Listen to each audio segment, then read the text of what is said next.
Assalamualaikum, Dinasti Febriansi ada di sini. Alhamdulillah ketemu lagi dengan konten aneka resep. Episode kali ini saya buat nasi uduk dan lauknya dengan bahan seadanya di kulkas. Check this one out.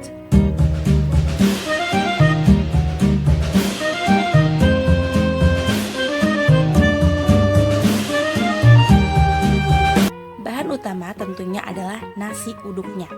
Nah, di sini saya ada satu cangkir 200 gram atau 200 ml itu ada 4 cangkir. Takarannya itu menggunakan 1 gelas blimbing atau 200 gram kalau kalian nggak punya ya. Nah, ini udah selesai, kita tinggal cuci berasnya ya. Oke, cuci beras itu 2 kali. Pertama itu dikopiok-kopiok itu, diremes-remes sampai bersih, dibuang airnya dan lakukan hal yang sama selama 2 kali. Ini udah bersih. Saya punya santan di sini. Santannya itu kental banget, jadi saya itu pakai cuma setengah santan aja ditambah 200 ml air. Nah, kita masukin dulu ya santannya. Baru kita masukkan juga si airnya. Dan kita gunakan serai. Ini ada 1 batang serai dan digeprek di ujungnya. Oke, ini ada di kulkas saya aja. Ini dia daun salam Melayu, selamat datang. Oke, nah kita remes-remes aja. Ini gak bakal kotor karena nanti dia kena air. Jadinya dia akan seperti direbus. Jadinya kalau digoreng itu akan jadi sampah. Tapi kalau direbus sih enggak sih, insya Allah. Garamnya itu saya tulis nanti resepnya di description box ya. Karena biasa kalau chef terkenal itu pastinya pakai insting. Jadi di sini saya akan kasih tahu apa-apa aja langkah-langkahnya. Kalau untuk bahan-bahan ada di description box. Yang penting di sini saya kasih garis besarnya aja. Oke. Setelah garam dan gula masuk dan juga santan serta serai dan juga daun salam masuk, itu bisa diaduk rata. Kenapa bisa diaduk rata? Agar tercampur tentunya ya kan. Nah, ini dia cara mengukur si air dengan 1 ruas jari. Itu dia ya. Jadi kita seperti masak nasi biasa. Tuh kan, saya pasti pakai insting aja gitu nambah-nambah bumbunya. Oke, kita masak menggunakan magicom dengan air 1 ruas jari seperti kita masak nasi biasa. Nah, ini kita memasak tempe oreknya. Ada 3 siung bawang merah dan daun salamnya udah layu dan juga si bawang putih 1 siung. Oke, ini cara potongnya. Diperhatikan baik-baik bagi pemula ya guys. Jadi nggak terlalu tipis, nggak terlalu tebal, yang sedang-sedang saja. Lalu dipotongnya setipis itu. Jadi seperti korek api. Nah, potong sampai habis. 1 papan itu cukup untuk bumbunya itu tadi seperti bawang putih, bawang merah, lengkuas, dan daun salam. Seperti itu. Ya. Ini saya ada 2 metode kalau untuk bikin tempe oreknya itu. Yang pertama itu sampai garing, kesukaan saya, dan ini kesukaan suami nih. Ini yang lembut, dia punya teksturnya gitu. Jadi gorengnya itu hanya sampai coklat aja, nggak sampai kering. Kalau saya senangnya sih yang kering. Kalau kalian sukanya yang kering atau yang lembut-lembut gitu. Oke, ini saya siangin dan saya potong-potong. Jangan lupa digeprek si lengkuasnya. Jadi kenapa lengkuas sama si serai itu digeprek? Karena mereka itu keras teksturnya, dan kalau digeprek itu aroma dan rasanya itu akan keluar.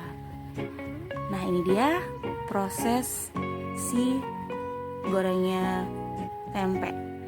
Jadi harus benar-benar panas banget itu minyak. Ya. Kenapa? Biar cepat mateng, biar cepat garing, dan jangan lupa diaduk-aduk supaya merata dia matangnya. Kalau masih ada yang putih-putihnya, digoreng lagi aja deh, soalnya nanti takut nggak enak gitu. Karena kita harus benar-benar merata dia punya matang. Kalian pernah nggak kalau makan tempe itu nggak enak? Kayak gimana gitu, langu-langu. Itu karena putihnya itu masih ada. Jadi harus benar-benar coklat.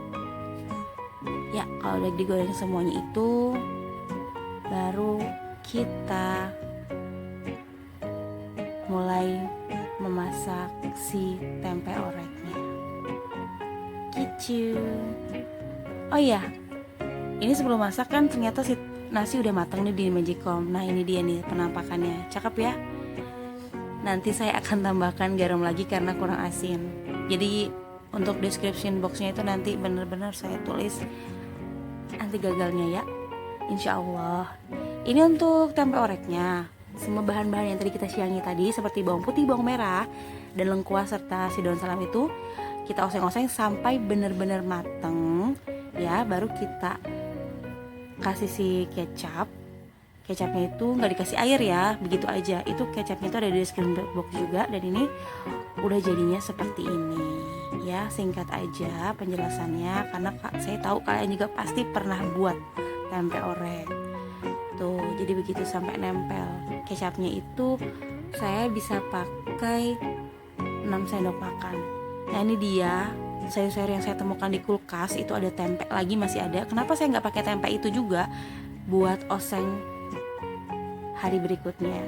Ini ada bayam, jadi saya mau bikin bening bayam gitu ya kan. Dan itu juga ada buncis tuh, jadi saya siang-siangin aja. Yang bagus-bagus saya simpan. Oke, ini ada tahu, jadi saya mau gunain ini juga sebagai lauknya si nasi uduk.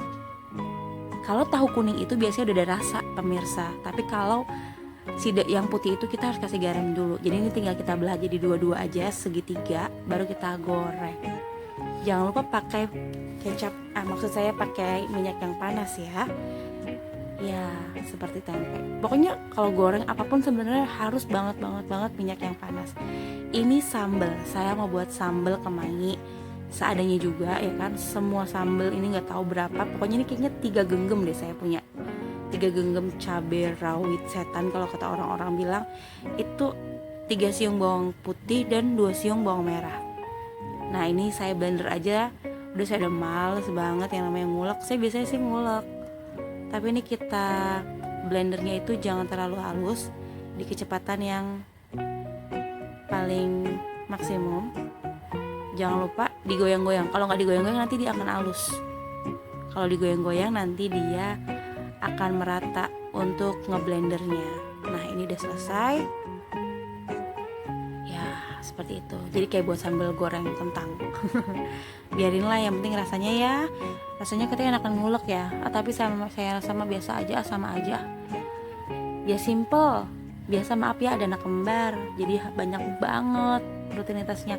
Ini dia kuncinya itu adalah kita kasih minyak goreng. Tapi kalau yang nggak suka minyak goreng bisa kasih air mendidih atau air biasa, nanti dia bakal mendidih.